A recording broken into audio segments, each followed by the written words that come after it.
Quand j'avais 6 ans, la première fois que papa m'emmena au cinéma, moi je trouvais ça plus palpitant que n'importe quoi. Il y avait sur l'écran des drôles de gars, des moustachus, des fiers à bras, des qui s'entretuent chaque fois qu'ils trouvent un cheveu dans le plat. Bonjour, bonsoir à tous et bienvenue pour ce nouvel épisode de Vidéo Club, votre podcast cinéma préféré qui parle de films, qui en parlent en bien, qui en parlent en mal, mais en tout cas qui en parlent, et ça c'est le plus important. On est de retour, chers amis, on est enfin de retour. Et oui, on n'était pas là pendant plusieurs semaines malheureusement, quelques petits problèmes techniques qu'on avait pu un peu vous expliquer sur nos différents réseaux. Si vous nous suivez, d'ailleurs, n'oubliez pas de nous suivre sur tous les réseaux sociaux, comme ça vous pouvez être au courant de quand on a des problèmes pour enregistrer. Mais on est enfin de retour, ne vous inquiétez pas. Plein de gens se posaient la question de si ça allait pas bien, qu'est-ce qui se passait, machin. Tout va bien, on est de retour. On peut le dire, Roman. C'est rassurant, on est de retour en force. En force, mais évidemment. Et du coup, salut Roman. Salut. Comment vas-tu ? Mais ça va très bien. Période un peu chargée, mais j'ai réussi à trouver le temps quand même d'aller un petit peu au cinéma, donc c'est super. Absolument. Alors malheureusement, on peut évidemment aussi saluer Lorenzo qui malheureusement n'est pas là, qui est en voyage. Lorenzo qui est là en fin de compte. Oui, je suis rentré de voyage. Magnifique. Voilà. Quel grand. Tu devrais te lancer. Il va repartir immédiatement. Oui, bien sûr. En tout cas, il est juste venu dire bonjour. Magnifique. En tout cas, on est de retour pour vous parler de cinéma avec un programme bien sympathique. On va directement commencer avec le gros film qui avait fait parler, évidemment, le nouveau film de George Miller, Furiosa, Mad Max Saga. On enchaînera ensuite avec le nouveau film le nom m'échappe tout d'un coup, de Michael Franco avec Memory. On passera d'ailleurs avec un film qui a fait couler beaucoup d'encre, on peut le dire, avec Sous la scène, le nouveau film de Xavier Jean sorti directement sur Netflix. Et on passera d'ailleurs par la même occasion sur un petit documentaire, La Belle de Gaza. On enchaînera ensuite avec un petit film grec réalisé par Zakaria Mambrodis de Summer with Carmen. On enchaînera ensuite avec un petit film sorti sur Mubi, sur la plateforme de streaming Gasoline Rainbow. C'est donc notre programme du jour qui se terminera par évidemment la carte blanche de Roman, carte blanche particulière parce que ce n'est pas un film, ce n'est pas deux, mais ce sont bel et bien 3 films autour de 2 acteurs, actrices très importants pour le cinéma français. Restez jusqu'à la fin pour avoir tous ces films. Entrons directement dans le cœur du sujet, entrons directement dans le gros film de cette semaine, Furiosa, Mad Max Story. I'm Furiosa! The darkest of angels.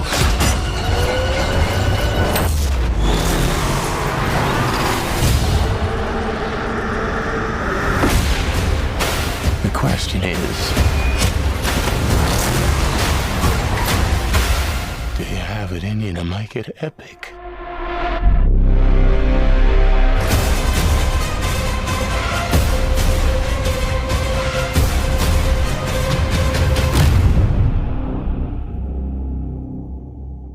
Furiosa est donc le dernier film réalisé par George Miller qui était sorti directement, qui était diffusé sur la Croisette à Cannes et qui a été juste après diffusé dans les salles obscures. Un film qui a quand même pas mal divisé, il faut le dire, la Croisette. Beaucoup de personnes l'ont tout simplement adoré, l'ont même adulé. D'autres personnes ont été un peu mitigées. On l'abordera un peu les différents points, mais voilà, en tout cas pour le positionner, évidemment, George Miller qu'on ne présente évidemment plus, le grand-papa de du coup cette saga légendaire qu'est Mad Max, mais aussi le réalisateur qui avait réalisé il y a quelques années 3000 ans à t'attendre, qu'on vous avait parlé dans cette émission.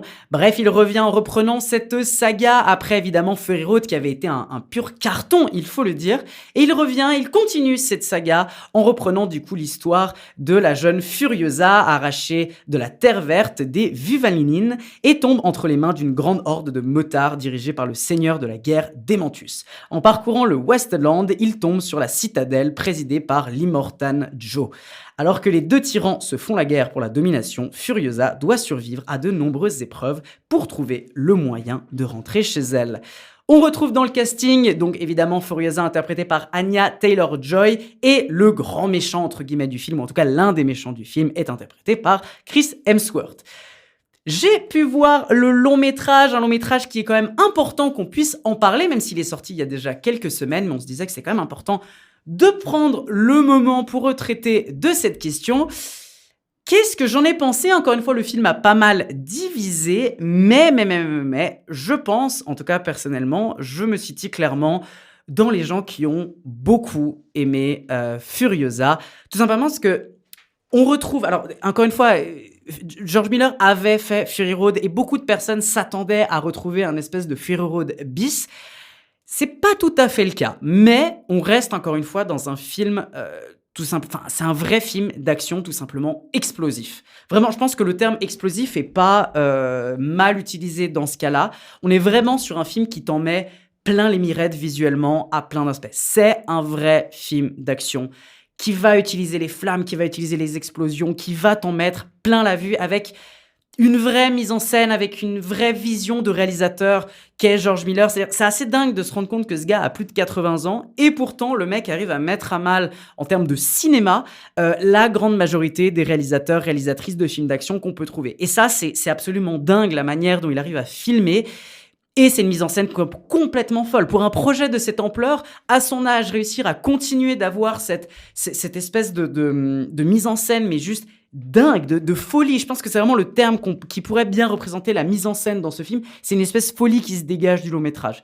Et ça, c'est assez dingue. Et en même temps, on a vraiment cette générosité dans l'image qui se transmet. On a cette générosité dans la matière. On a cette générosité dans les cascades. Enfin bref, c'est un film qui est extrêmement généreux avec nous en termes purement de grand spectacle. Et ça, je pense que c'est assez fantastique et c'est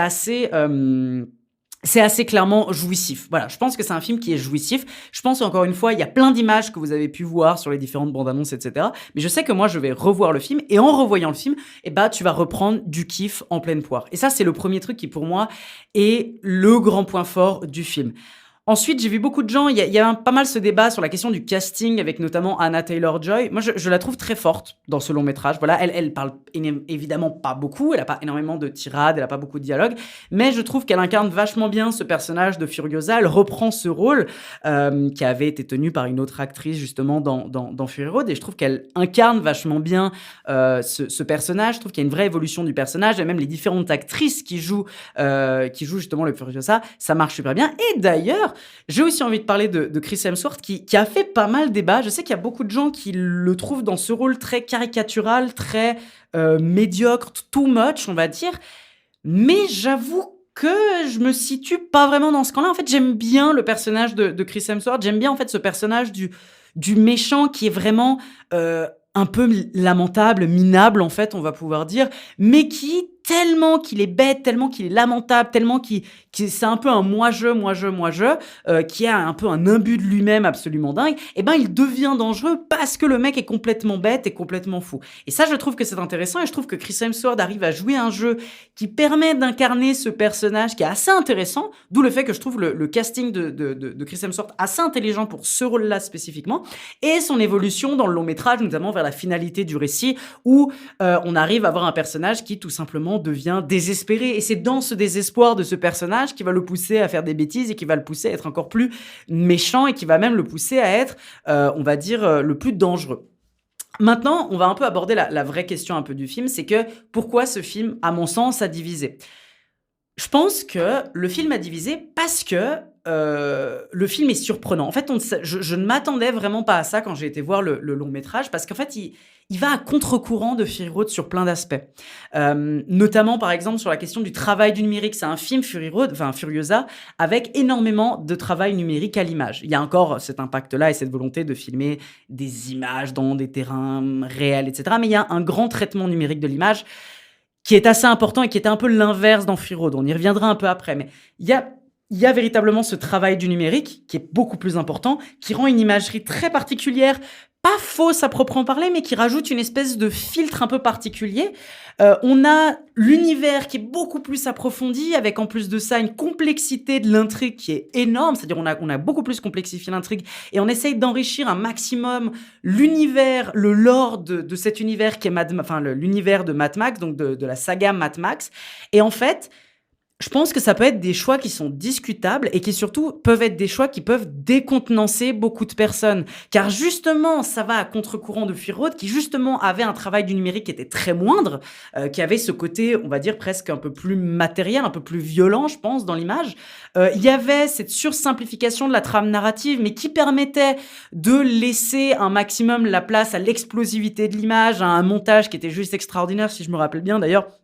Le film avait eu un prix pour son montage, si je dis pas de conneries, pour les Oscars. Mais en tout cas, il y avait un travail qui était absolument dingue, où le fait que, tout simplement, George Miller, avant de réaliser sa scène, travaille le montage au préalable, et ça se sent dans les visuels et dans la mise en scène de Fury Road. Et il y avait une vraie maestria de la chorégraphie, de l'action qu'on trouvait à l'image. Et donc, justement, tout ce travail-là de minimiser le numérique et de justement diminuer la place du scénario. Très souvent, beaucoup de gens disaient que Fury Road, c'était tout simplement une ligne droite où des gens revenaient en arrière. Ce qui est pas complètement vrai, mais qui est quand même un peu bête à le simplifier de cette manière. Mais tout ça pour dire que, en fait, c'est des choix qui sont très différents. Et personnellement, j'avoue me situer beaucoup plus proche, justement, de Fury Road, qui, pour moi, reste encore un des plus grands chefs-d'œuvre du cinéma d'action, je pense, facilement, de ces 50 dernières années. Je pense que c'est vraiment un chef-d'œuvre absolu. Je pense que c'est l'un des plus grands films d'action qui existent, personnellement. Donc, c'est pour ça que je me situe plus vers Fury Road. Mais, en même temps, Furiosa, je trouve que apporte pas mal de choses, des choses qui sont différentes, certes, mais ça apporte quelque chose. Et je peux pas m'empêcher, malgré le fait que je préfère quand même Fury Road, de me dire que je veux saluer l'approche de George Miller, à ne pas se reposer sur ses lauriers, à ne pas faire un espèce de Fury Road 2 qui de toute façon n'aurait pas marché, parce que tout le monde aurait été déçu, parce que ça aurait pas été Fury Road, mais de proposer quelque chose de complètement différent, proposer quelque chose qui n'est pas du tout similaire, proposer surtout quelque chose qu'il a envie de proposer, quelque chose qui se disait mais moi c'est ça que je veux faire, quelque chose de différent, de vraiment se rénover, d'essayer de changer, d'aller dans une autre perspective. Et ça, je trouve ça super intéressant. Et d'où le fait que j'applaudis. Et d'où le fait que oui, c'est un peu différent. Oui, c'est peut-être pas exactement ce que je voulais. Mais je trouve ça quand même super sympa. Je trouve ça vraiment vachement bien. J'ai passé un incroyable moment devant justement ce film qui, certes, est aussi un peu plus long. Mais en vrai, tu ne vois pas spécialement le temps passer. Je trouve qu'il y a tellement de trucs à l'image. Il y a tellement tout le temps quelque chose qui se passe. Il y a tellement de scènes aussi qui sont super. Enfin, je veux dire, il y a vraiment pas vraiment moyen de s'ennuyer devant ce long métrage. Alors par contre, je continue à dire que je pense que ce film va laisser des gens sur le carreau, notamment si les gens s'attendent beaucoup trop à retrouver du Fury Road-like, en fait. Mais si vous essayez de faire un peu abstraction de ce truc-là, ce que je peux d'ailleurs encore une fois comprendre, que des gens vont beaucoup moins apprécier ce film parce que c'est pas ce qu'ils avaient trouvé dans Fury Road, je peux comprendre. Mais si vous faites un peu abstraction de ce truc-là, je pense que le film surprend, on s'y attend vraiment pas, mais je le trouve super excellent. Je le trouve vraiment très très bon et je trouve ça aussi intéressant de pouvoir surprendre ton spectateur. Vous allez être surpris quand vous allez voir quand vous allez voir ce long métrage. Vous allez être surpris si vous attendez à quelque chose. Si vous attendez à rien, juste ouvrez grand les yeux, prenez-en dans la gueule, vivez cette expérience de cinéma qui est vraiment un moment à la fois fun, à la fois tendu, à la fois cinématographiquement hyper intéressant. Honnêtement, prenez-en plein les mirettes, faites-vous plaisir en voyant ce long métrage si vous ne l'avez pas encore vu. Il est encore diffusé dans plein de salles, vraiment il va rester probablement en salle pendant pas mal de temps. Et en plus de ça, ça reste quand même un film qui a fait un très mauvais début d'entrée. Pour vous donner un peu une anecdote, le Fury Road, quand il était sorti la première semaine, Furiosa, la première semaine, a fait la moitié d'entrée que Fury Road. En plus de ça, aux États-Unis, il sort durant la semaine où justement c'est le Memorial Day, si je me rappelle bien, donc le jour de la mémoire, qui est du coup un jour très important aux États-Unis, où justement le vendredi est congé. Et donc il y a 3 jours libres où normalement les gens sont censés aller un peu plus au cinéma. Et là, les entrées sont un peu ridicules. Et enfin, en tout cas, pas ridicules, mais en tout cas, assez moindres par rapport à Furiosa. Je trouve ça vachement dommage. Donc, je vous invite vraiment chaleureusement à vous faire votre avis, en fait, sur ce long métrage, à vraiment vous faire votre avis sur ce film d'action blockbuster qui va à contre-courant de plein de films blockbusters. On en avait déjà parlé un peu avec Dune, de ce truc de les blockbusters américains qui rentrent dans le mur. Là, on est comme dans Dune, dans une proposition blockbuster à grand budget complètement différente, qui veut proposer quelque chose cinématographiquement. Donc vraiment, c'est des films à ne pas manquer en salle. Donc franchement, n'hésitez pas à y aller. Vous allez, à mon avis, vous en mordre les doigts. Faites-vous votre expérience. Allez voir Furiosa, Mad Max Saga. C'était donc mon avis pur Furiosa. Je vous invite chaleureusement à aller du coup le découvrir dans les salles obscures et on enchaîne directement avec un film que Roman a pu voir dans les salles obscures. On va parler de Memory. You don't know what you're doing. You're not able to make rational decisions right now. Why did you leave? Things were just getting complicated. What do you mean? Why did you and Mom stop talking? When your mother was your age, she was out of control. Not with me. I'm having a really hard time.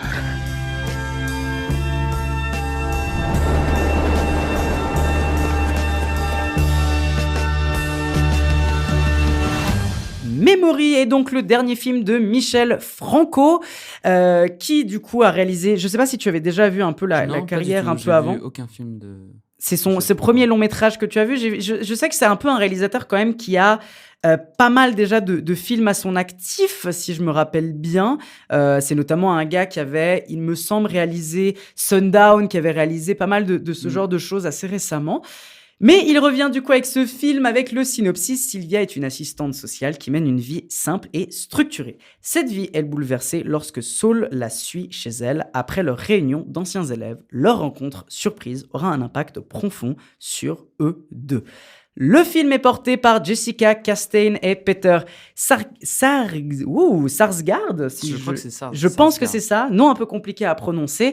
Roman, tu as pu le voir. Qu'est-ce que tu en as pensé? Qu'est-ce que tu peux nous dire sur ce long métrage? Oui, alors, bon, déjà, c'est un film qui traite du sujet de la démence, qui est quand même assez peu traité en général au cinéma.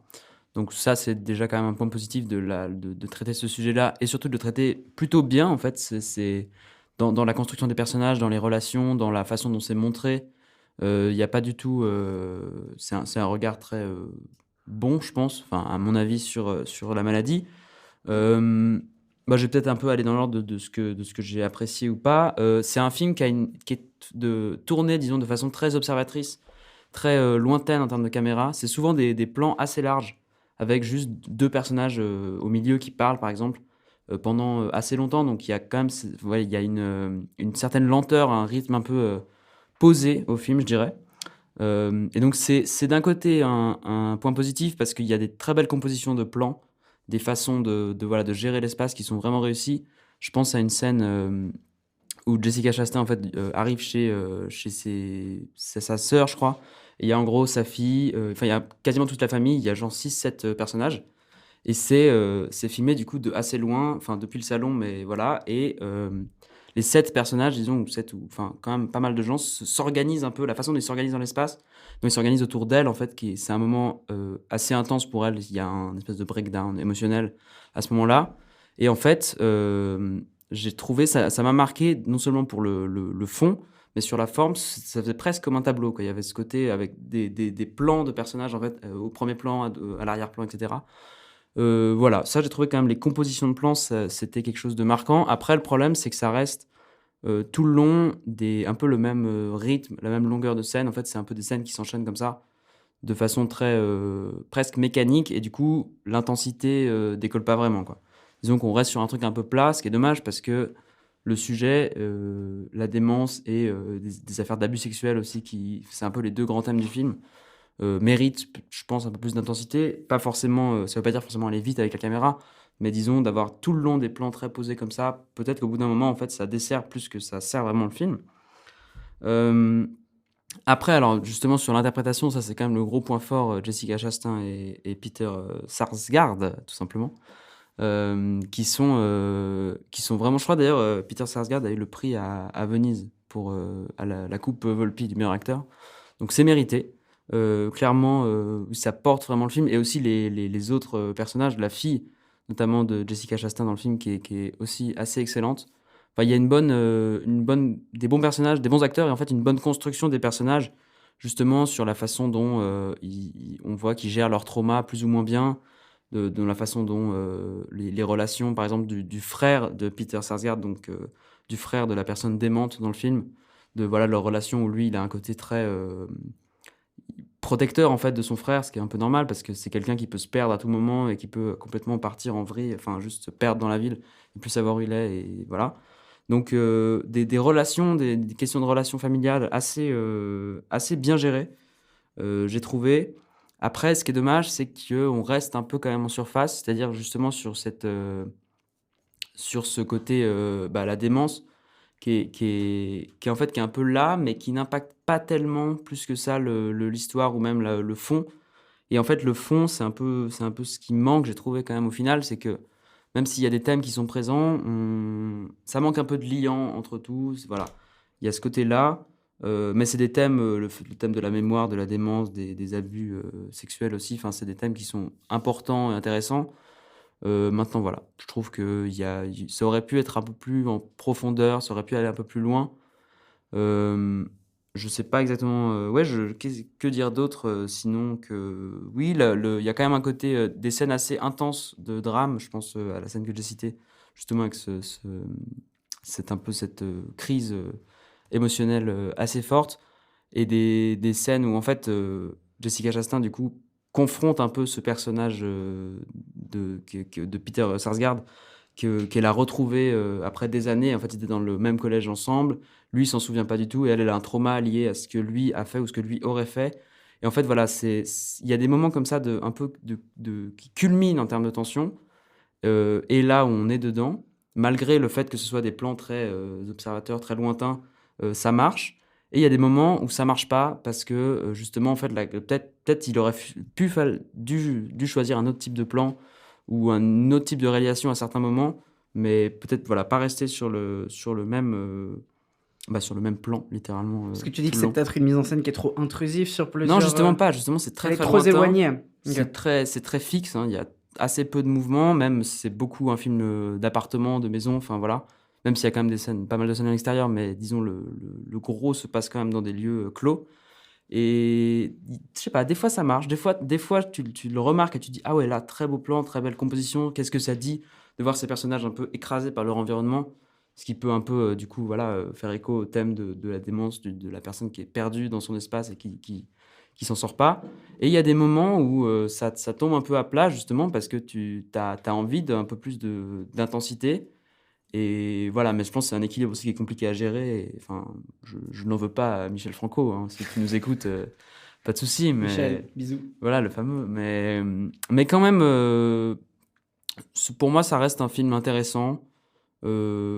Voilà, c'est dommage que ça aborde pas plus en profondeur ces thèmes-là, mais quand même, je le recommande, je dirais. Enfin, ça vaut le coup, ne serait-ce que pour l'interprétation et pour les thèmes que ça aborde. Je pense que c'est un film quand même à voir, malgré des défauts de rythme, disons, de rythme et de construction de la réalisation. C'était donc Memory de Michel Franco. On vous invite du coup à vous faire votre propre avis au cinéma. Et on va enchaîner cette fois-ci avec un film qui n'est pas diffusé dans vos salles obscures, mais que vous pouvez retrouver... Ce qui est un peu dommage, parce qu'il aurait pas mal passé. On va aborder ça tout de suite, mais vous pouvez le retrouver dans vos petites télévisions sur votre plateforme de streaming Netflix. Un film qui a fait beaucoup couler d'encre, qui a reçu pas mal de sauts de merde. Est-ce que c'est mérité ou pas? On va parler de Sous la scène.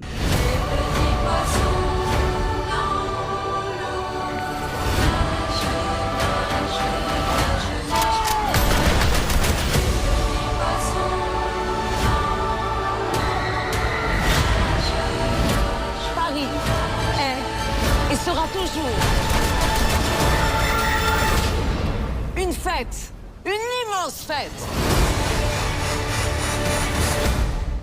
Sous la scène est donc le dernier film réalisé par Xavier Jeance, un film d'un budget d'à peu près de 20 millions d'euros et qui sort directement sur la plateforme Netflix. Le synopsis, été 2024, Paris accueille pour la première fois les championnats du monde de triathlon sous la Seine. Sophia, brillante scientifique, est alertée par Mika, une jeune activiste dévouée à l'écologie, de la présence d'un grand requin dans les profondeurs du fleuve. Elles n'ont d'autre choix que de faire équipe avec Adil, commandant de la police fluviale, pour éviter un bain de sang au cœur de la ville, pendant que cette ville est une grande ville de fête. Dans le casting, on retrouve évidemment l'actrice Bérénice Bejo qui porte le film et qui porte du coup le rôle principal. Un film qui est très très mal commencé, on va dire clairement. Oui. Alors malgré le fait que c'est le film qui a le plus de visibilité aujourd'hui, qui est le premier film Netflix là actuellement en termes donc de oui, gros début. Succès, surtout à l'international, je crois. Même exactement, ouais, absolument. Donc en fait vraiment, il est sorti là, on enregistre le 8, il est sorti il y a 3 jours en arrière et déjà il cumule beaucoup de personnes qui l'ont vu, mais en même temps, il cumule aussi une note sur Sens Critique et sur Letterboxd et sur tous les sites de notation catastrophique. La critique est pas très gentille avec ce film. On s'est dit qu'on allait quand même le voir, on voulait absolument le voir avec Roman. Alors Roman, je te laisse un peu commencer. Est-ce que mérité ou est-ce que Bah- pas mérité autant de haine sur ce film? Ce que méritait, moi, très honnêtement, je trouve que non. J'ai vu des gens qui parlaient d'une purge totale, d'une grosse merde, d'un film complètement raté. En fait, je sais pas à quoi ces gens s'attendaient plus que ça. Mais si tu me parles de films de requins, de films de genre avec un gros requin, moi, je suis plutôt servi. Enfin, je veux dire, le gros requin est là. Il attaque des gens, oui, bah voilà, moi c'est ce que je suis venu voir, du coup ça me satisfait sur ce point-là. Enfin après, ça reste pas un bon film en soi. Ouais. C'est un film qui est très mal écrit, c'est un film qui a des effets spéciaux assez dramatiques parfois dans le sens à se taper la tête par terre presque. On se notera un peu tous les PC ou tous les trucs un peu informatiques. putain. Moi, ça pique les yeux. Hein. Ça Il y a pique vraiment les yeux. il y a des trucs qui sont très très très mauvais en termes d'écriture et en termes d'effets visuels, même en termes de jeu. Bon voilà, puis les différents personnages, je pense qu'on en parlera après, mais la police, voilà, tous ces trucs là. Mais par contre, disons que quand il s'y met vraiment à faire des scènes un peu gore, même si ça reste Netflix, donc ça reste assez édulcoré, il y a pas des bains de sang, disons vraiment énormes, mais il y a un côté spectaculaire qui est quand même, il y a au moins 2 bonnes scènes bien spectaculaires. Il y a quelques bonnes scènes de tension aussi, un peu de stress, où le requin, est-ce qu'il est là, est-ce qu'il n'est pas là?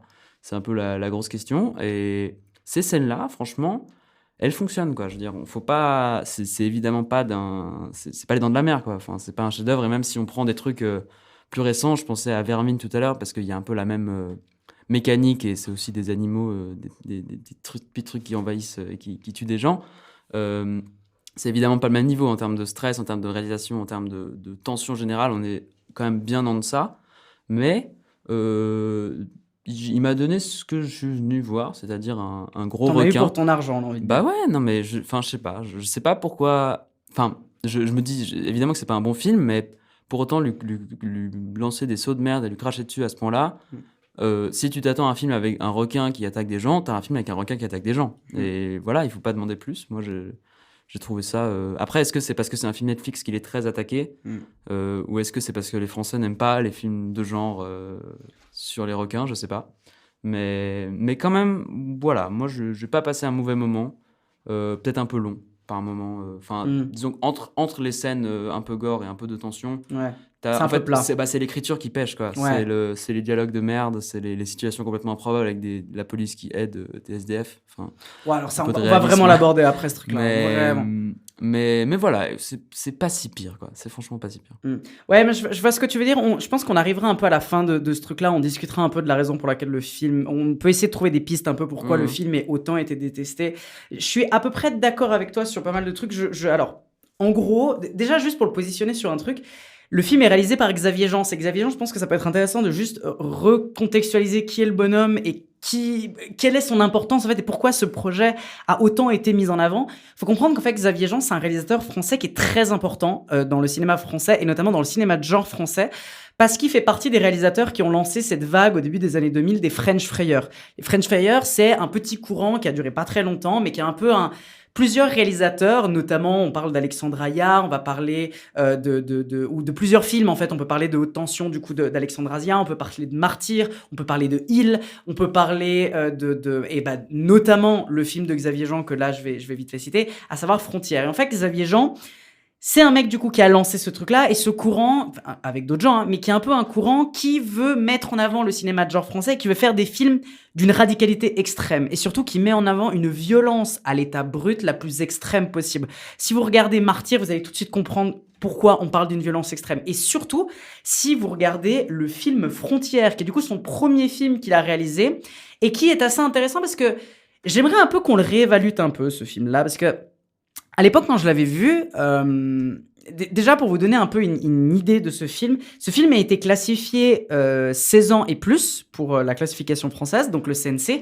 mais le CNC a imposé qu'il y ait une phrase qui soit mise sur les pochettes des films ou que pour le spectateur soit prévenu, et la phrase c'est « Ce film accumule des scènes de boucherie particulièrement réalistes et éprouvantes ».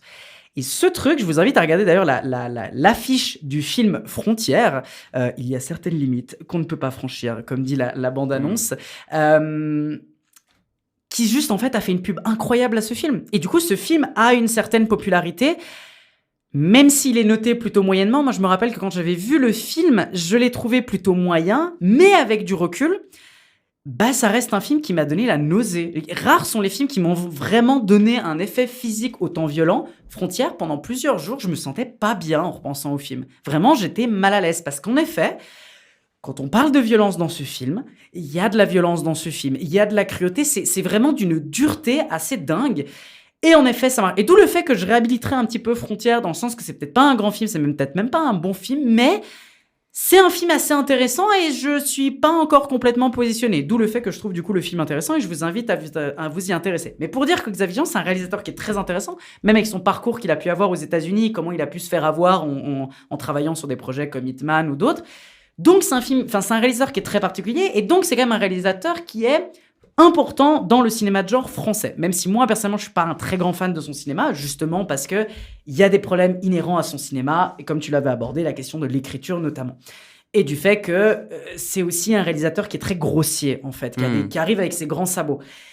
Et en fait, c'est exactement ça l'intérêt d'avoir fait Sous la scène. C'est qu'on s'est dit, on va prendre un réalisateur quand même important et on va lui donner un projet de cinéma un peu série B, qui a un peu cette idée d'avoir un requin sous la scène, qui est un peu con comme projet, mais qui peut avoir une idée intéressante si tu y mets les moyens, etc. Et en fait, je suis complètement d'accord. Pour moi, le film est pas bon. Enfin, vraiment, je pense que le film est pas bon, mais je ne comprends pas comment ce film est autant attaqué. Je trouve qu'il y a une certaine dureté. J'ai vu des gens qui disaient que c'était le pire film de l'année et que c'était l'une des plus grandes merdes qui avait été mise sur Netflix. Les notes qui sont diffusées sont assez Les gens prennent ça extrêmes. beaucoup trop au sérieux, en fait. C'est un film avec des requins, donc voilà. Absolument, mais peut-être même, en fait, il y a des gens qui voient le film comme... oui, c'est un peu... En fait, il y a une phrase, par exemple, que j'aime pas du tout, que des gens disent que c'est un nanar. Mais je vois pas comment on peut rire devant ce film, parce que justement, ses défauts font que ça ne peut pas devenir un nanar. Mais en les abordant un peu, ces défauts, comme tu disais, l'écriture est complètement conne. Vraiment, c'est mal écrit au possible, c'est assez catastrophique à ce niveau-là.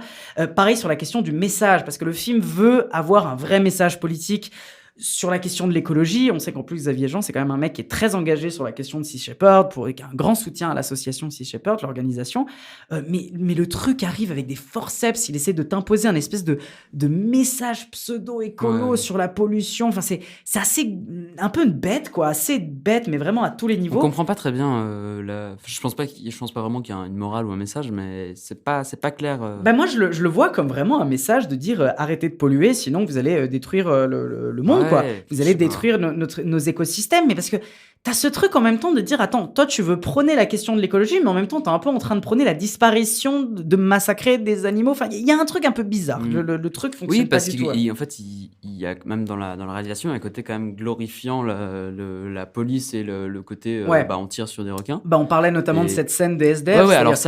On a ce moment où de la police parisienne, police française, demande à des SDF de partir parce qu'il y a le triathlon qui est organisé. Mais c'est leur pote, hein. C'est leur poteau. Il leur donne des livres, il leur donne des couvertures, draps, des couvertures. Tout se passe super bien, vraiment, il y a une ambiance de dingue. Et quand tu vois cette scène, tu dis mais non, c'est vraiment réac en fait. Enfin, il y a un peu ce positionnement assez réac, je trouve, du film, notamment sur la question de la police et notamment ce truc de ils sont peut-être un peu cons, mais c'est quand même des gentilles personnes à la police. Hein. C'est quand même des bonnes personnes. Oui, c'est un peu bizarre de faire ça, mais même justement sur, je pense, la scène à la fin où du coup, il y a vraiment un gros moment où ça tire sur le requin à fond.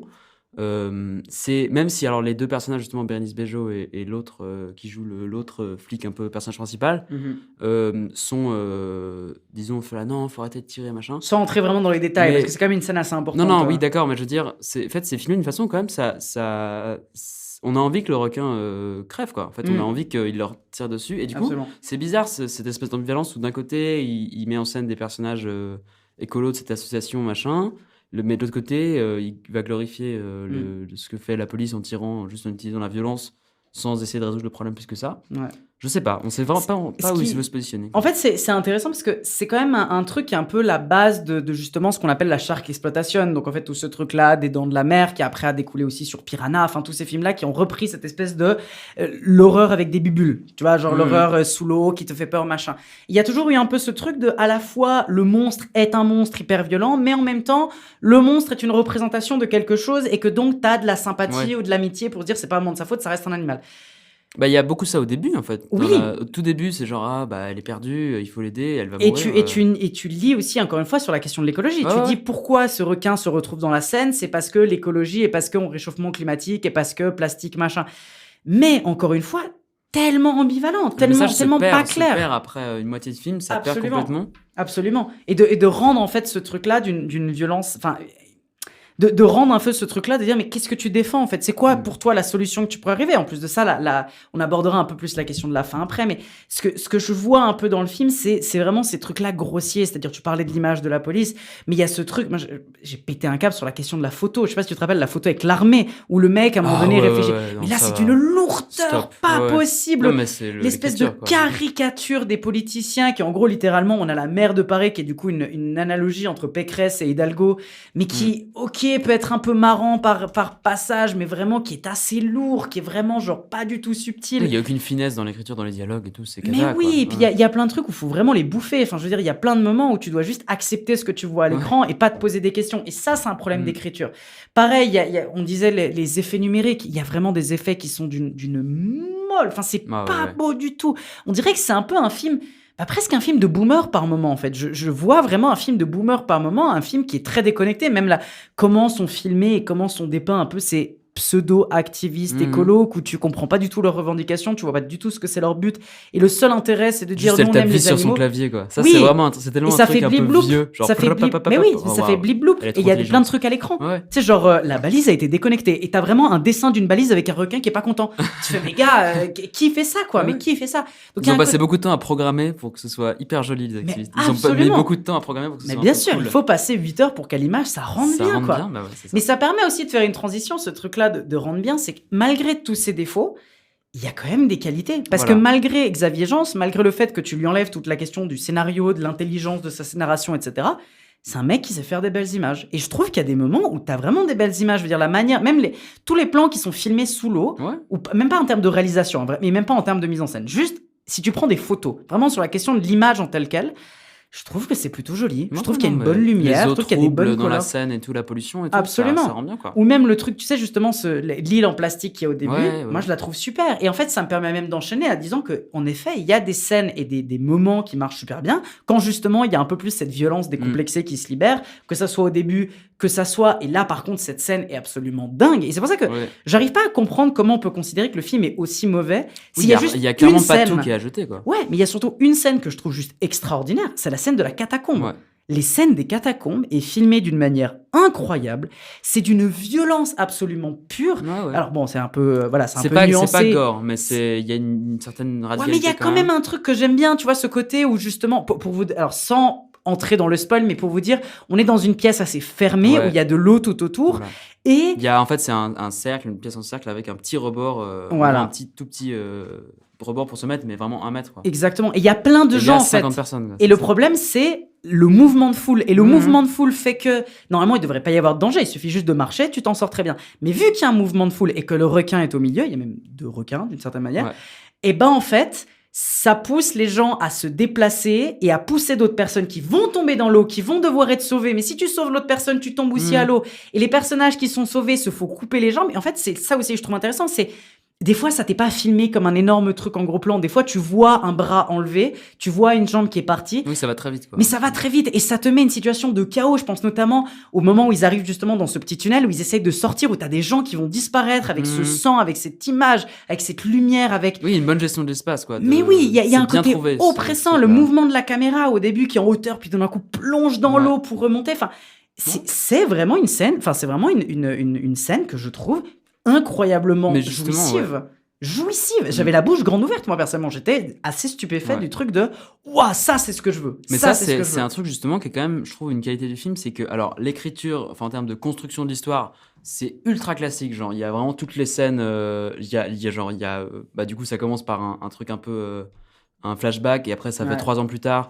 Et la meuf est devenue guide. Enfin, en gros, genre, elle a tout laissé derrière elle, guide dans un aquarium. Et tout d'un coup, il y a quelqu'un qui arrive qui fait attends. Fait, non, j'ai laissé ça derrière moi. Ouah, le truc de Non. gamin, par contre. Ouais, ouais. Ouah, le truc de gamin, c'est quand même vachement violent. Ça, oui, mais tu vois, genre, ce truc de. Il y a quelqu'un qui la retrouve et qui dit je suis fan de vous. Elle fait non, j'ai pas le temps. Oui, tu vois, oui, ouais. genre, on la rappelle héroïne à la retraite et tout. Enfin, Oui. ça, c'est tellement cliché et tous les personnages sont très clichés. Mm. Mais pour autant, justement, cette scène dont tu viens de parler, Elle arrive un peu. Enfin, moi, je m'attendais pas à cette violence-là à ce moment-là du film.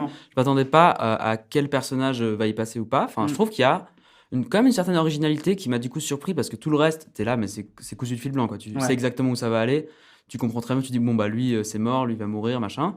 Là, pour autant, ça me surprend. Et même la fin, je sais pas si on peut du coup aborder un peu la question de la fin, mais elle me surprend aussi dans sa radicalité et dans le fait que ouais, il va pas par quatre chemins, quoi. Il fait pas à moitié les choses.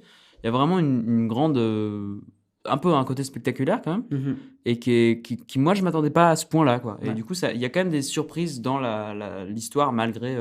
En fait, entre ça, bah, c'est vraiment cliché au possible, mais il te surprend des fois par quelques scènes comme ça, quoi. Ouais, je suis d'accord. En fait, même toute la scène finale, en fait, qui arrive jusqu'à la finalité du film, je la trouve bien.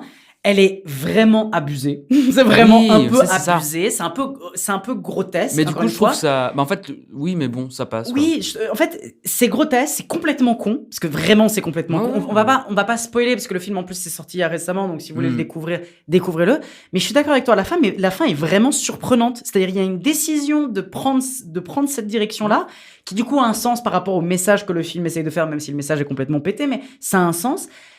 C'est complètement pété, c'est quand même exagéré, mais en même temps, bah, je me dis c'est une des meilleures fins possibles, parce que mieux vaut prendre cette direction-là que de prendre une fin qui aurait été complètement classique et tu t'en fous. Là, au moins, on est sur un truc un peu différent, on est sur un truc qui te surprend, on est encore une fois sur un truc qui est complètement pété, mais qui au moins te surprend et te dit ah, ça par contre j'aurais pas pu me le prévoir. En fait, voilà, vu la situation, tu sais comment ça va se passer et que bon bah il va y avoir un peu tel événement et tu te dis ah mais comment est-ce qu'il va filmer ça machin, et en fait il le filme déjà moi d'une façon qui m'a satisfait. J'ai trouvé je me suis pas dit ah non c'est dommage de pas avoir fait un truc comme ça, genre un plan un peu cool. Non, il y a vraiment des plans cool justement dans ce triathlon dans la scène.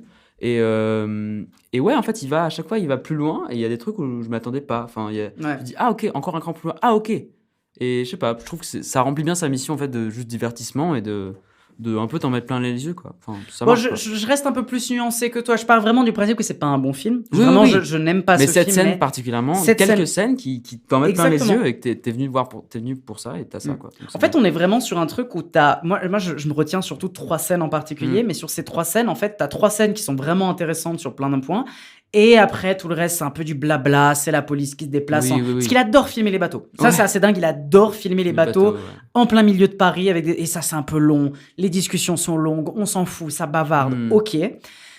Mais c'est vrai que t'as raison, qu'il y a des moments où en fait le film est intéressant. D'où le fait que je dirais que c'est pas un bon film, mais de le voir autant, de dire que c'est un nanar, et je ne comprends pas pourquoi on dit que c'est un nanar, parce que vraiment il n'y a pas vraiment d'endroit où tu peux te marrer. Si tu prends les défauts du film, si le film est bavard, il n'y a pas vraiment de moment où tu te marres. Donc je pense pas que le film est un nanar, je pense même pas que le film est un navet, je pense que c'est un mauvais film à mon sens. Mais qu'il y a des scènes qui sont vraiment intéressantes et qui ont certains trucs. Et pour moi, en même temps, ça s'inscrit clairement dans le cinéma Xavier Jean. Moi je pense que dans le cinéma Xavier Jean, il est pas pire que d'autres films qu'il avait pu faire. Je pense qu'il y a des films qui sont à peu près dans cette même ligne-là. En fait, il faut se taper l'heure un peu relou et t'as quand même une demi-heure de scènes vraiment cool et elles font plaisir, quoi. Donc, moi, peut-être une demi-heure, c'est un peu beaucoup, mais je pense qu'il y a quand même une bonne 20 minutes de films qui peuvent être intéressantes. Ouais, je trouve. Finalement, pas mériter la haine, même si ça reste moyen et mauvais, mais la haine n'est pas méritée, je trouve. Autant que ça, les sauts de merde ne sont pas mérités, on a envie de dire.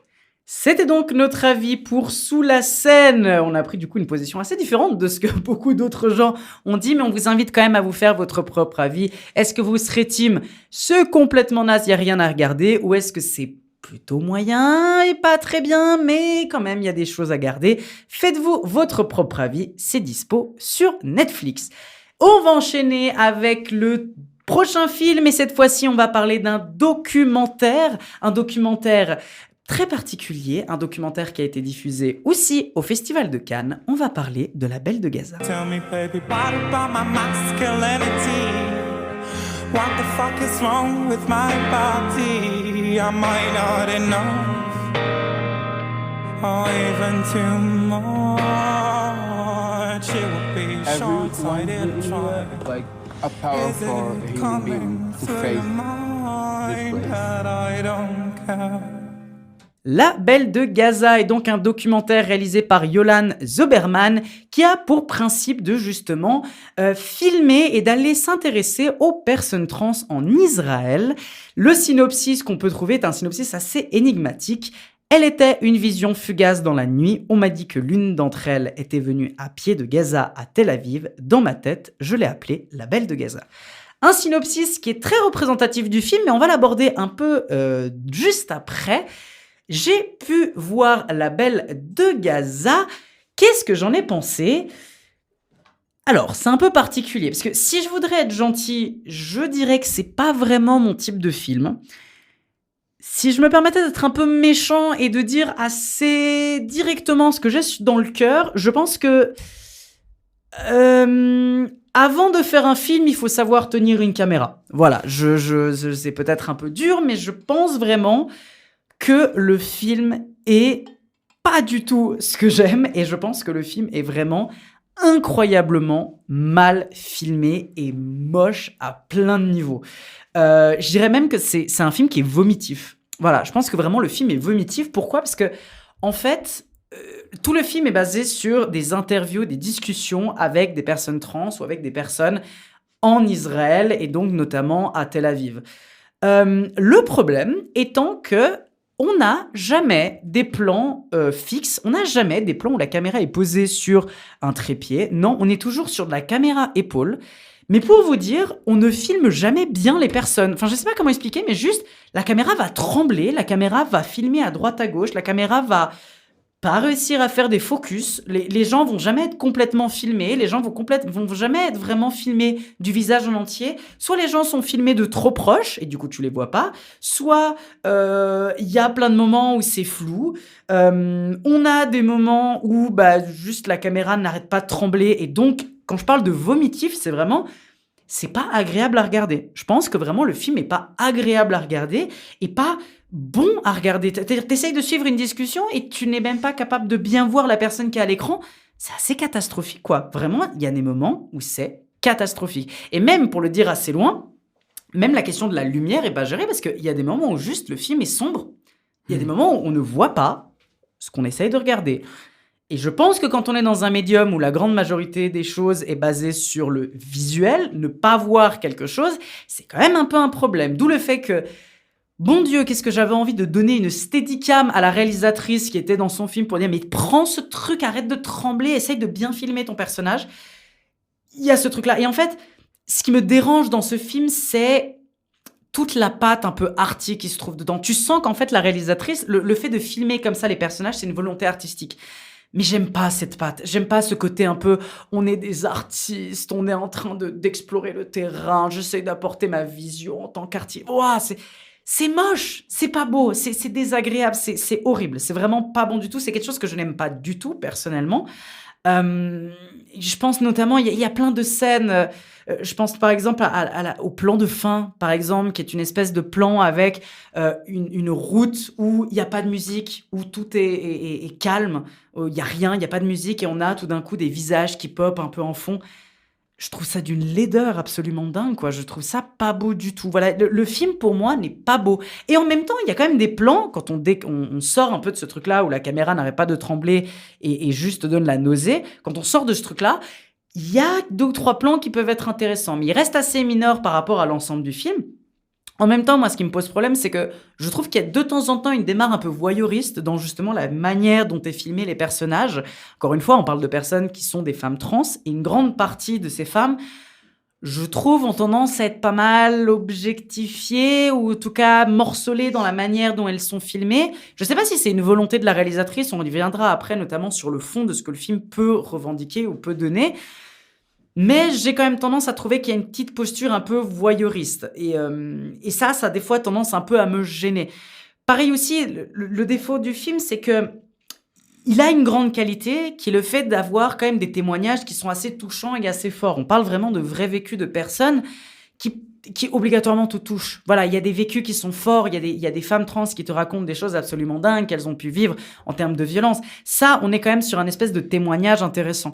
Et donc, probablement, le grand intérêt du film, c'est d'être une espèce de source presque je dirais pas académique, très très loin de là, mais peut-être une source, on va dire, de témoignages qui peuvent être intéressantes. Mais en termes de structure narrative, il y a aussi un truc qui me dérange, parce que le film, au départ, t'est vendu dans les 20-25 premières minutes comme étant, on va essayer de trouver cette belle de Gaza, cette femme qui serait partie depuis Gaza pour venir à Tel Aviv, pour fuir sa famille qui la méprisait. Mais en fait, au départ, on est dans ce truc-là d'essayer de trouver cette femme, où il y a de la galère, où on essaie d'interviewer des gens pour essayer de la trouver, mais après 25 minutes, tu la trouves. Et donc, en fait, après le film, tout le reste du temps, donc c'est 1 heure et tot, va juste s'attarder à discuter avec des gens. Mais il n'y a plus de véritable trame, il n'y a plus véritablement de fil rouge qu'on va suivre pour pouvoir continuer dans l'histoire. En fait, il n'y a plus de ça. Et donc là, ça commence à devenir un peu plus emmerdant, parce qu'il n'y a plus vraiment l'intérêt de suivre le récit. Là, tu es juste en train de demander aux gens, comment tu vis? Qu'est-ce qui se passe? Qu'est-ce que tu fais dans ta vie et tout? En plus de ça, on parle aussi beaucoup de femmes trans qui sont des prostituées. Donc, il y a un peu ce mi-sujet sur la question de la prostitution, qui est un sujet assez mal traité, je trouve, ou pas vraiment traité en profondeur, ou pas vraiment traité d'une manière si intéressante. Je pense qu'on aurait pu plus s'approfondir sur cette question-là. Mais voilà, il n'y a plus vraiment d'intérêt de suivre le récit, vu qu'après, c'est juste des témoignages un peu enchaînés par la suite.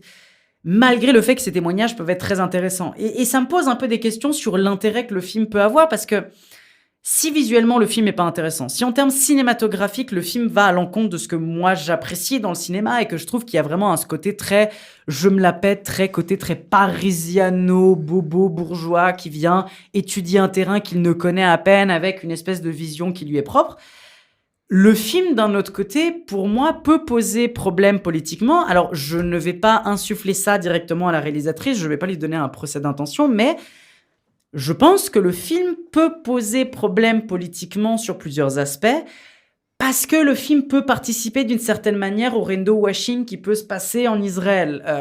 Vu que le film se concentre énormément sur, justement, il y a un peu ce truc-là qui est poussé, qui est ces personnes trans qui viennent de pays arabes, qui doivent fuir les pays arabes pour se retrouver en Israël, là où elles sont libres, entre guillemets. Moi, ça me dérange un peu, notamment dans le contexte actuel dans lequel on est. Mais d'ailleurs, justement, parce qu'il y avait de l'avant-première avec la réalisatrice. J'allais en parler, voilà. Mais tu peux y aller aussi un peu. Justement, j'ai eu pas mal d'échos de gens qui étaient justement à cette séance avec la réalisatrice, et il y a effectivement des gens dans la salle, du coup, plutôt pro-Israël, qui ont en fait eu cette réflexion de « Ah voilà, elle va à Tel Aviv, la liberté », face à un peu l'obscurantisme des pays arabes. Et en fait, apparemment, ça s'est un peu clashé dans la salle, mais du coup... Il y a eu des grosses tensions dans la première à J'imagine bien qu'on peut ressentir ça et qu'il y a des gens qui peuvent l'interpréter comme ça. Après, est-ce que c'est un peu problématique, du coup En fait, c'est la question de l'interprétation du film. Moi, je pense, en plus de ça, ce que disait à peu près la réalisatrice sur cet aspect-là, c'est de dire, elle ne s'intéresse pas à la politique et elle veut juste prendre des discussions. Ça, c'est vraiment Alors, je déteste ce positionnement-là, parce que vraiment dire, je ne m'intéresse pas à la politique, quand tu traites de ce genre de sujet, si tu t'intéresses à la politique, et t'es en train de faire de la politique. En vrai, si elle aurait pas voulu arriver dans ce positionnement-là, c'est facile. Elle aurait dû juste aller interviewer des femmes trans qui se sont fait dégager de chez eux alors qu'elles sont en Israël. C'est-à-dire, il y a une grande communauté de juifs hyper orthodoxes qui sont des personnes qui ont un mépris absolu envers les femmes et qui ont un mépris absolu envers les personnes trans, envers les personnes qui font partie de la communauté LGBTQIA+.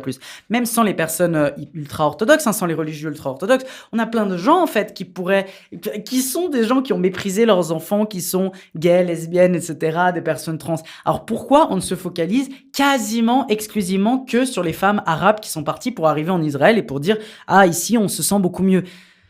Moi, ça me gêne. Moi, vraiment, ça me gêne. Et pour moi, peu importe l'interprétation qu'on peut en avoir du film, je pense que c'est indirectement ce qui peut être perçu par le grand public. Et en fait, ce que intrinsèquement le film, d'une certaine manière, te dit, c'est « Regardez comment dans les pays arabes, les personnes trans vont être traitées et comment, en fait, justement, le lieu pour eux, pour être sauvés d'une certaine manière ou pour vraiment pouvoir vivre leur identité, c'est en Israël. » Moi, excusez-moi, politiquement, je trouve ça faux. Pour moi, politiquement, je trouve que c'est assez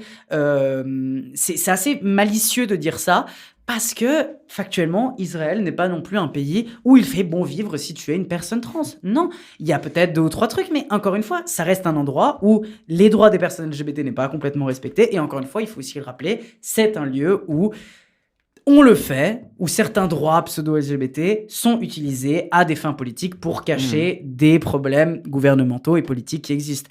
Donc voilà, j'ai pas mal de problèmes avec le film. En plus de ça, je trouve que c'est un film qui est assez classique, c'est un peu du vu et du déjà vu, d'aller voir une population de terrain juste pour leur faire parler de 2 ou 3 trucs, et puis voilà, tu fais un grand plan de fin qui honore ces personnes. Bref. C'est très classique en fait, je vois pas vraiment de trucs très intéressants dans le film. Voilà, je reste très en dehors du film, je reste même assez... Ouais, je reste complètement en dehors, et en plus de ça, je n'aime pas la posture cinématographique qu'il y a, et en plus je n'aime pas ce que le film peut potentiellement dire, ou ce que le film en fait potentiellement dit. J'ai un problème avec ce film, et je pense vraiment que voilà, c'est pas une œuvre qui m'inspire, c'est une œuvre qui m'inspire même pas mal de problèmes, et que je trouve assez problématique sur plusieurs points. Donc non, La Belle de Gaza n'est pas un film qui mériterait vraiment votre attention. Maintenant, faites-vous votre avis, mais voilà, c'est un film qui, cinématographiquement et au niveau de l'opinion qu'elle essaye de dire, ça ne m'intéresse pas, ce n'est pas beau, ce n'est pas intéressant. Et cette démarche encore arty, qu'est-ce qu'elle m'énerve, quoi. Cette démarche pseudo-artistique, c'est catastrophique. Allez, on enchaîne. Après La Belle de Gaza, on va passer à l'avant-dernier film de notre sélection du jour. On va cette fois-ci se tourner vers un film grec avec justement The Summer with Carmen. Να σου πω, δεν θα με βγάλει σε καμιά καημένη αδερφή που δεν μπορεί να ξεπεράσει ένα χωρισμό.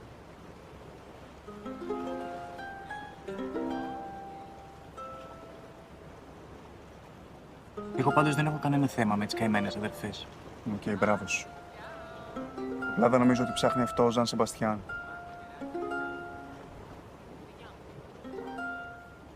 The Summer with Carmen, ou dans son nom original, je vais le tenter. Oula. Attention. Tukalokaristis Carmen. Ah oui, bah voilà. Ça va, en fait. Ça va. Peut-être je dis Tu parles n'importe quoi. grec en fait. Peut-être que j'ai insulté la famille de quelqu'un en grec sans le savoir. Donc, Carmen. amis grecs qui écoutaient notre émission, je m'en excuse. C'est donc un film grec réalisé par le réalisateur Zakaria Mavrovis. J'ai probablement encore insulté quelqu'un avec ce nom de famille, je m'en excuse.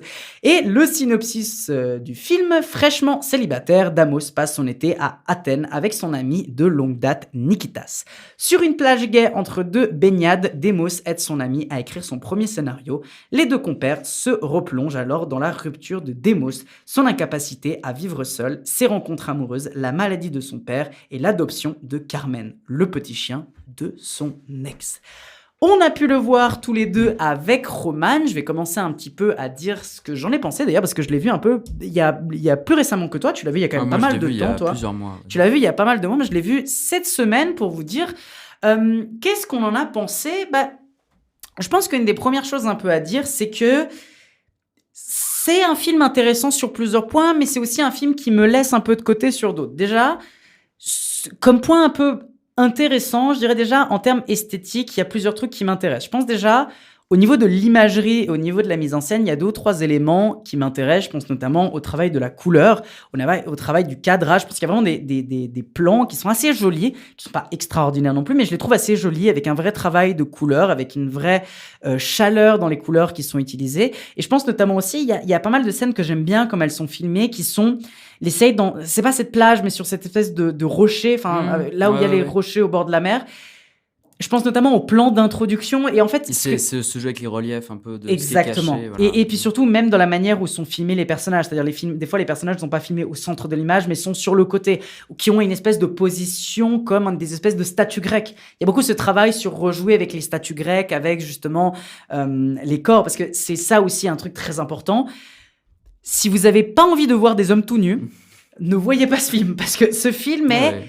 Clairement un film queer, clairement un film LGBT, c'est clairement orienté là derrière, c'est vraiment un film qui est, d'ailleurs je pense que le réalisateur, il me semble, est justement homosexuel, si je ne dis pas de bêtises, il me semble bien, mais du coup c'est clairement un film queer, c'est clairement un film en fait qui va avoir tendance à filmer les corps des hommes. Voilà, on est vraiment... Et d'ailleurs, filmer des corps des hommes de manière très proche, et de manière très directe. On a vraiment une nudité constante du film. D'ailleurs, si vous voyez l'affiche officielle du film, ça représente assez bien ce qu'est le film. Hein. C'est une nudité omniprésente et une manière dont est filmé qui est plutôt jolie. Moi, je trouve assez agréable, en fait. Je suis pas un grand fan de voir des hommes tout nus. C'est pas non plus mon objectif de vie. Mais je trouve la manière dont est filmé ces personnages-là, esthétiquement est plutôt intéressant, et je trouve qu'il y a tout un travail sur justement la question du regard masculin, mais justement non pas ce regard masculin envers des femmes, mais justement ce regard, on va dire, ce regard queer, en fait, ce regard queer sur les corps, ce regard LGBT sur les corps, qui est assez intéressant, que j'aime bien la manière dont sont filmés. Je trouve ça assez agréable, même, encore une fois, toute la question de ces rochers, justement, ces personnages qui se trouvent sur les rochers, dans la manière dont ils sont filmés, je trouve agréable, j'aime bien la manière dont le film est filmé. Maintenant, je pense que c'est aussi un accord qu'on a avec Roman sur le sujet, et qu'après, je te donnerai la parole sur ça, mais le film est un peu emmerdant, quoi. Après un certain moment, le film est très vite emmerdant, et voir le film est assez peu clair dans ce qu'il essaye de dire. On sent qu'il a envie de parler de création, parce que tout le film est basé sur l'idée de « on va écrire un script », mais c'est pas clair, quoi. Je ressors du film avec pas tellement une compréhension sur ce que le film essaye de dire, quoi. Non, moi, alors c'est vrai que je l'ai vu il y a plusieurs mois au Black Movie, donc en janvier. Et c'est pas, je peux pas dire que ça m'a marqué plus que ça, mais ce que je retiens effectivement quand tu parlais de ces plans un peu excentrés ou dans les rochers, parce que c'est quand même une bonne partie du film qui se passe à ces endroits-là, c'est que c'est un peu symbolique, disons, de ce truc où en fait c'est peut-être joli, mais il y a rien, quoi. Il y a rien derrière. En fait, alors ça c'est un truc quand même que j'ai ressenti, effectivement, l'ennui quand même au bout d'un moment où tu vois ces personnages qui rentrent, bon bah c'est un peu toujours la même chose, quoi. Ils baisent. Après, ils sont sur la plage, ils veulent écrire. Enfin, je sais pas. Il y a un côté très cyclique et très c'est vrai qu'il y a un truc très répétitif, en fait. C'est on va sur la plage, on écrit. On va sur la plage, on écrit. On va sur la plage, on écrit. Je sais pas. En fait, effectivement, je vois pas l'intérêt d'avoir fait le film comme ça. Et le deuxième truc qui m'a quand même un peu insupporté, je dirais, c'est le côté on dit, on montre, on écrit tout ce qui se passe. C'est-à-dire, t'as le personnage principal qui apparaît, c'est marqué le héros. Son ami, l'ami du héros, la mère du héros, le chien du héros. Acte 1, l'écriture, stop. Ça m'a pas spécialement dérangé, ce truc-là. Le côté méta. Pas si horrible on a compris que le film, tu voulais faire un film sur faire un film. Et enfin, peut-être ça fait très grand sabot, justement. Peut-être écris pas que tu vas faire un film en plus. On a compris, je crois. Pas besoin de dire le héros. Ok, on est dans un film, c'est dingue. Non. Mais tu sais que si j'aurais pas eu ça, je pense que j'aurais encore moins compris le sujet du film. Je pense que j'aurais vraiment été encore plus perdu. Si t'as besoin d'écrire, est-ce que c'est un choix artistique nul ou est-ce que c'est que effectivement si tu l'as pas, tu comprends pas. C'est qu'il y a un souci. Absolument. Et j'ai trouvé ce côté méta et surtout la fin qui vient un peu ces dernières phrases et cette dernière scène qui vient un peu parachever tout ce côté méta. Moi, j'ai trouvé ça franchement assez insupportable et fainéant, quoi. Le côté tu t'écris juste ce que tu fais, mais c'est pas constant, mais disons je pense que t'as bien toutes les 10 minutes un truc écrit sur l'écran en une couleur genre rose ou jaune, une grosse police de caractère qui te dit acte 2, nanana. Bon, enfin, faut arrêter, quoi. Je pense que tu peux faire des films sans expliquer visuellement avec un texte ce que tu es en train de faire. Même la fin, en fait. C'est vrai que même la fin, il y a littéralement ce carton avec justement... On va te dire littéralement tout ce que tu dois retenir. Et encore, je pense ça, que... c'est fou de faire ça. C'est même pas ce que tu dois retenir, parce qu'il y a des éléments dans justement le carton de fin qui ont été dits il y a 30 secondes avant. C'était une espèce de morale un peu. Ce truc de, les zéros ne sont pas vraiment des zéros. Parce que c'est vrai qu'il y a un truc à expliquer, c'est que le but essaye de reprendre la question de la politique des auteurs et ce truc-là de la question de comment en fait un scénario est écrit et en fait que tous les scénarios sont les mêmes. Qui est de dire tu as d'abord le héros, il y a ensuite une transformation, machin, et c'est de dire en fait on veut briser cet élément-là. Et encore, je suis même pas sûr que c'est précisément ce que le film essaye de dire. Mais en fait, je comprends un peu l'intention de justement, ils reviennent en arrière sur le passé de ce gars-là, de Demosthène, je crois. Et voilà, et ils vont essayer de voir sa vie comme un scénario de film. Ok, pourquoi pas, mais bon, déjà pas très original. Enfin, j'ai l'impression que ça a déjà été fait 15 fois. Et de l'expliciter à ce point-là, ça gâche tout. Ça gâche la part de mystère, ça gâche justement les trucs implicites où tu te dis mais en fait, parce que quand tu vois les scènes, si tu les vois et qu'il n'y a pas des gros textes qui t'expliquent ce que c'est censé être dans un scénario, c'est-à-dire acte 2, la rupture, un truc comme ça, si on ne te l'explique pas, tu vas le comprendre en fait. Normalement, tu vas te dire oui, la rupture, donc et après ils vont en parler de toute façon. Donc en fait, genre, il met tellement de couches à son idée originale et de couches, donc les personnages en parlent, il y a un texte qui l'explique et déjà c'est assez clair à la base que je sais pas, enfin je comprends pas pour ce besoin de faire ça. Et je trouve que ça gâche vachement le film. Et après, je pense que si on enlevait ça, ça resterait quand même un film qui ne me parle pas plus que ça. Mais au moins tu n'aurais pas l'impression qui te prend pour un enfant, en fait, qui essaie de te guider et te... Et ce que je trouve aussi intéressant, c'est que... ce que tu dois penser, quoi. Il y a un vrai comparatif à faire. C'est que toi, tu l'as vu il y a déjà pas mal de temps. Donc, c'est normal qu'aussi, il y a des trucs que tu perds du film. Mais moi, je l'ai vu il y a une semaine. Et j'avoue que déjà maintenant, il m'en reste pas grand-chose. C'est-à-dire, à part la question des visuels, que 2 ou 3 trucs je peux Il y trouver a des intéressants. plans un peu, voilà, il y a des plans un peu appréciables. mais- Ouais, mais tu vois, c'est de me dire, mais qu'est-ce que ce film tu retiens en fait en fin de compte? Vu que c'est vrai que l'écriture est assez banale, parce que même s'il y a un espèce de truc métaphysique qui pourrait être intéressant, pourquoi pas? Le truc, c'est qu'après, l'écriture en elle-même, et si tu dois résumer l'histoire en elle-même, c'est vrai qu'elle est très classique. C'est de Ouais, dire, ouais. t'as un mec qui, du coup, a des problèmes avec son père et avec sa mère, qui a des problèmes avec ses relations amoureuses, et qui a peur de solitude. Qui veut écrire un scénario. Ah, bon, Ou, c'est original. ouais, ou le truc de ah, c'est mon plan cul, en fait je commence à bien l'aimer, mais en fait Ouais. non, je peux pas vraiment parce qu'en fait j'essaye de me choper mon ex. Ah oui, en plus de ça, je trouve que la morale un peu de fin est pas incroyable. C'est-à-dire Ouais. au final, on se retrouve encore dans un truc où ah, le gars. Enfin, je sais pas, c'est. En fait, il se base vraiment, il met tout sur la forme, tout sur Mm. ces trucs pour un peu rendre le film, un peu lui donner du peps et le rendre un peu original. Mm. Et en fait, c'est un tour de passe-passe qui fonctionne pas, quoi. Et tu peux pas, enfin, au bout d'un moment, les gens vont capter qu'en fait, il y a rien. Mm. Tu mets juste des grosses écritures pastel sur ton truc, ouais, bah, il y a quand même rien dessous, quoi. Et ça se Absolument. voit. Et puis après, tu parlais aussi, on parlait un peu en off de la question et de la place de la sexualité qu'il y avait aussi dans ce film. C'est vrai que la sexualité prend une place particulièrement importante. Personnellement, elle me dérange pas plus de ça parce que je trouve qu'elle donne quand même une certaine identité au film. Mm. Mais c'est vrai que par moment, tu peux te poser la question de la justification de cette place-là Ouais. et de dire, mais quel intérêt d'en mettre? Pourquoi? Je pense notamment D'en à mettre une. autant, ouais, je sais pas, c'est... Mm. C'est encore une fois, c'est ce truc, bah, t'as pas grand chose à raconter, donc tu mets des scènes de cul et tu mets des. Enfin, moi, pour moi, c'est plus presque un côté bâclé, un côté manque de travail que vraiment un positionnement de ah, je veux mettre plein de scènes de sexe.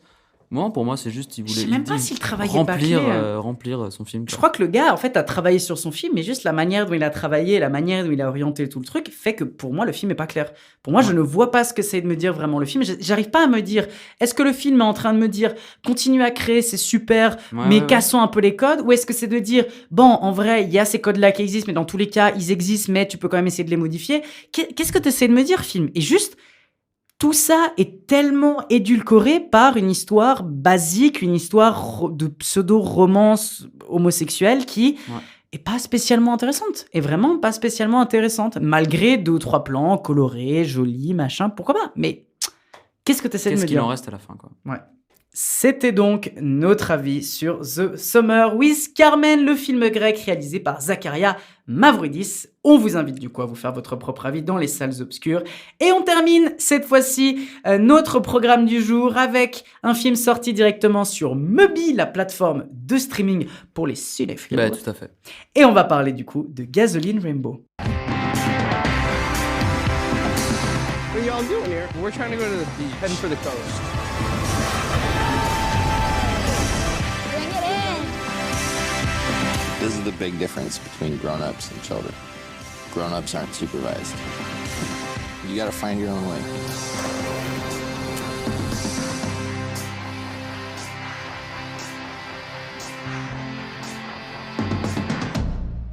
Gasoline Rainbow est donc réalisé par Turner Ross et surtout Bill Rose 4. Je ne savais C'est pas. le quatrième. Je ne savais pas qu'on pouvait avoir un numéro dans son Mais comme nom de quoi. famille. C'est très royal, je trouve, comme chose. Il faudrait un peu se questionner sur la pertinence moderne et contemporaine de ce genre de nom. Mais en tout cas, je dis ça, mais il y a quand même une réalisatrice que j'adore qui s'appelle Ariane Louis XVI, ouais, ouais. qui est juste extraordinaire aussi. Et d'ailleurs, je vous invite Comme encore une quoi. fois à voir Vampire Humaniste, Charge suicidaire, consentant. Bref, on s'égare. Du coup, Gasoline Rainbow est donc disponible sur Mubi, cette fameuse plateforme de podcast Ouais. que tu De connais de assez. streaming, de film. ouais. De film, pardon, que tu connais assez bien. Bah justement, Roman. ouais, ça me permet de un peu parler de Mubi. Je pense qu'il y a beaucoup de gens qui connaissent parce que c'est quand même pas underground comme truc, mais c'est vrai que là, typiquement, je cherchais un truc à regarder. Je suis passé un peu sur Canal, j'ai vu pourquoi pas machin. Ok, après je vais voir sur Mubi. Et il y a ce film qui est en genre film du jour ou film recommandé, un truc comme ça. Et je me dis ah tiens, ok, pourquoi pas, il vient de sortir. Et ça, je sais pas, moi je trouve que c'est un bon vecteur de découverte. Il y a beaucoup de films que j'ai découverts comme ça. Et là, pour le coup, je l'ai vraiment découvert, j'en avais pas du tout entendu parler. C'est un film presque amateur, en tout cas dans les acteurs et les actrices et les réalisateurs. Enfin, je crois que c'est peut-être soit leur premier long métrage, soit en tout cas pas des réalisateurs aguerris et qui ont beaucoup de succès. Donc ça permet de découvrir des belles choses comme ça et ça vaut le coup. Du coup, sur le film Gasoline Rainbow, donc, qui est un road movie en fait, qui s'inscrit clairement dans la tradition des gens dans une voiture qui roulent vers un endroit, qui n'ont pas de but, enfin qui ont un but, mais voilà, et qui rencontrent des gens sur le chemin. Donc on est vraiment dans cet univers-là qui moi, j'aime bien. Enfin, c'est le genre de film qui me parle et qui me touche. On est en Oregon, donc voilà, et en fait le but c'est on a 5 adolescents d'une petite ville dans l'Oregon un peu paumée qui décident après leur graduation, leur matu quoi, enfin leur remise de diplôme. Voilà, d'aller sur la côte, de prendre un van et d'aller sur la côte donc à Portland en fait, au Pacifique, et parce qu'en fait ils se disent c'est peut-être la dernière fois qu'on sera les 5 ensemble réunis. Donc, alors bon, moi perso, je peux dire aussi que ça me parle un peu parce que je suis aussi un peu dans cette période de ma vie où je vais arriver à la remise de diplôme et voilà. Je compte pas partir en Oregon, mais disons que je suis pas étranger non plus à cette période-là de la vie en général. Et du coup, on a vraiment ça. Et le pitch, ça se résume à ça. C'est à 5 adolescents qui sont un peu en mode allez, on s'en fout, on part, vive la vie, YOLO, comme on aurait dit il y a 15 ans.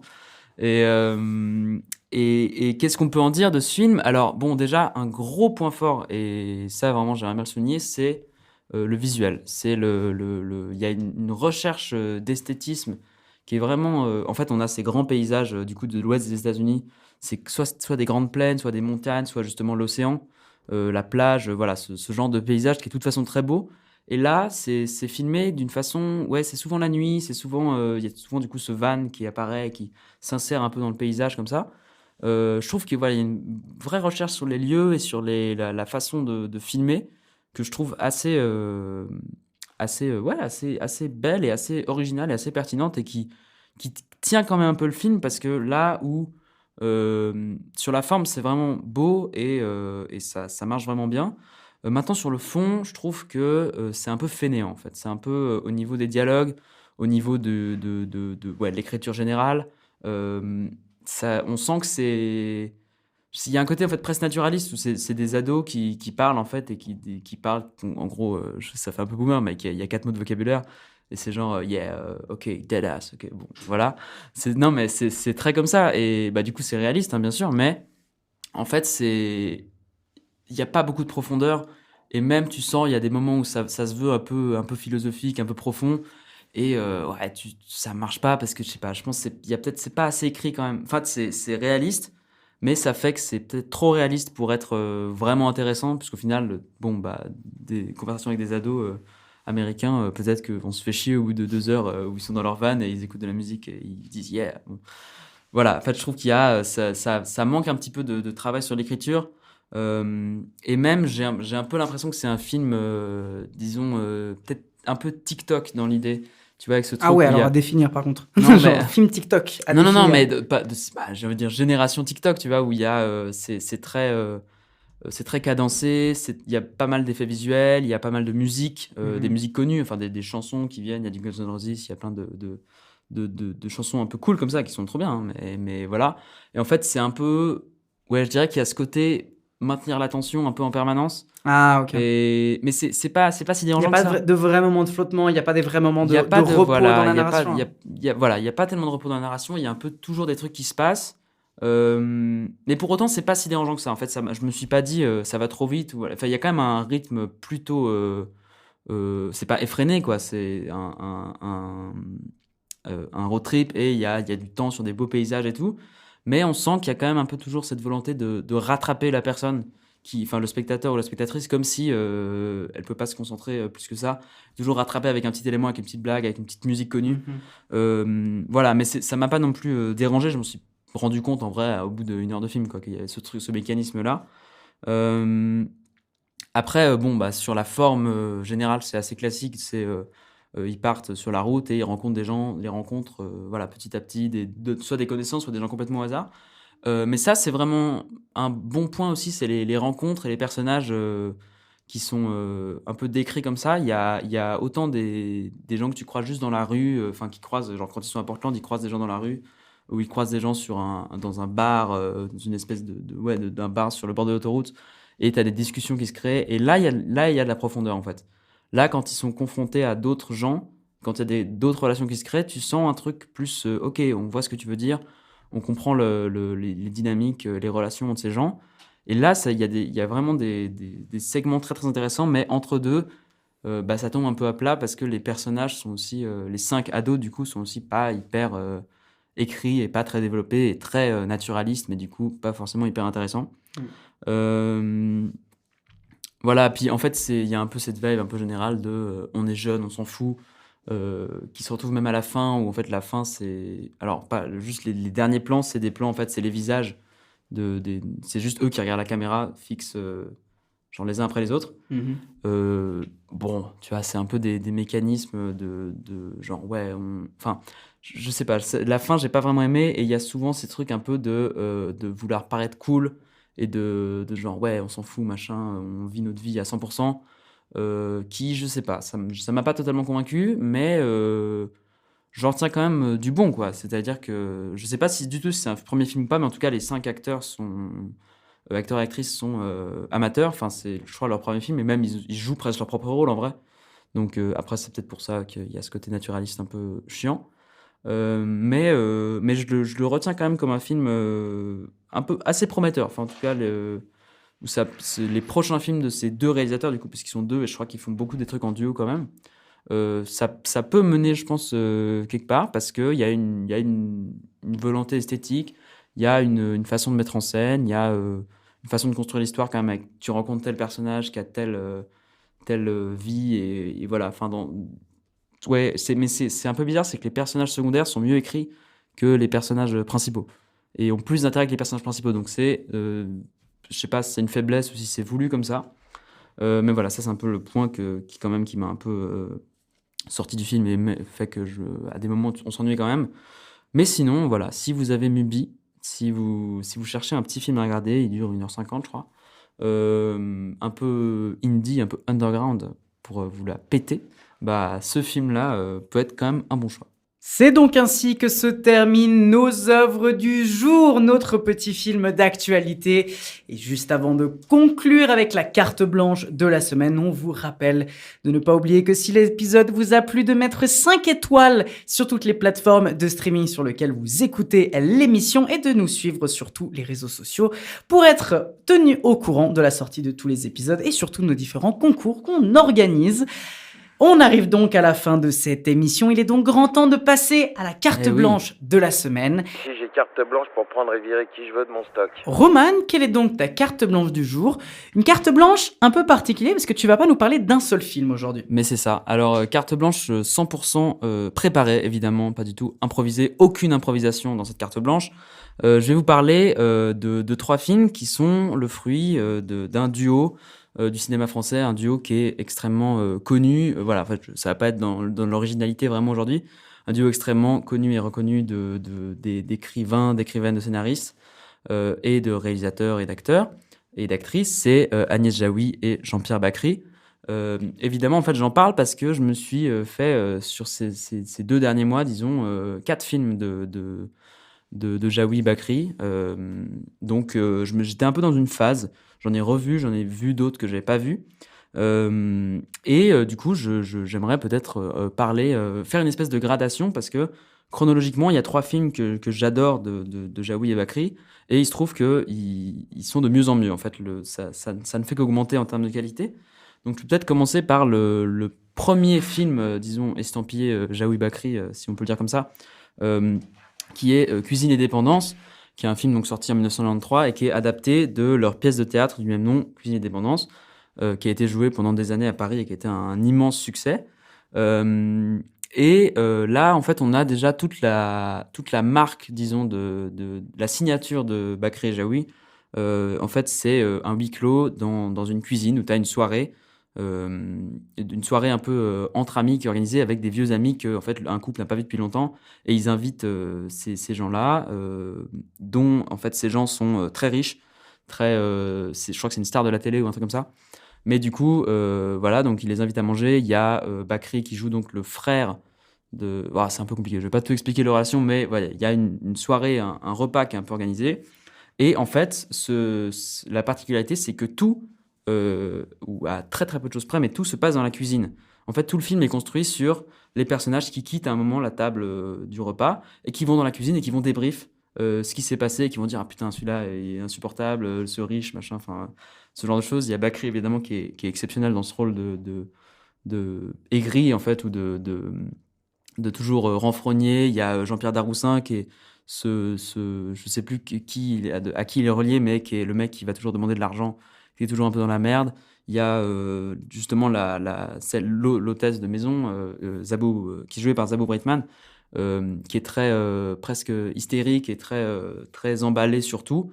Et enfin voilà, il y a plein de justement ces types de personnages différents ouais, et en fait juste c'est trop malin comme dispositif de genre tu vois jamais les invités, donc ce mec de la télé en l'occurrence tu le vois jamais la salle à manger, mais tu vois juste en fait ce qui s'en dit depuis la cuisine, et t'as des liens qui se créent et t'as des relations comme ça et ça parle, du coup il y a cette réflexion sur les classes sociales ou la position dans la société, il y a ces réflexions sur la famille, enfin voilà.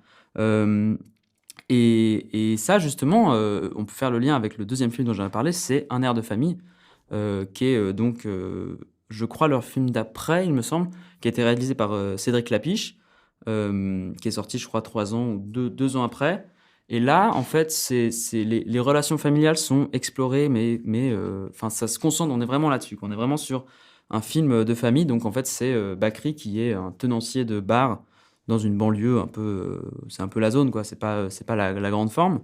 En fait, tous les vendredis, sa famille, et évidemment, c'est Bakri qui joue un peu Bakri, quoi. Donc, c'est-à-dire, c'est quelqu'un de très aigri, de très toujours un peu en colère, toujours relativement méprisant. Et on trouve un peu le même casting avec Jaoui et Daroussin et Jean-Pierre Daroussin et quelques autres acteurs, actrices. Mais et en fait, voilà, et là, on est sur... et je pense que c'est, pour moi, le meilleur film de dispute familiale, disons, parce que tout se cristallise. En fait, il y a, encore une fois, cette question de classe sociale, parce que tu as un frère qui a réussi un peu, qui perce dans le commercial, et tu as un frère qui est Bakri et qui est tenancier de bar, et en fait, voilà. Et ça va pas super bien dans son couple. Enfin, voilà, il y a toutes ces relations familiales qui se cristallisent un peu et qui arrivent à une tension.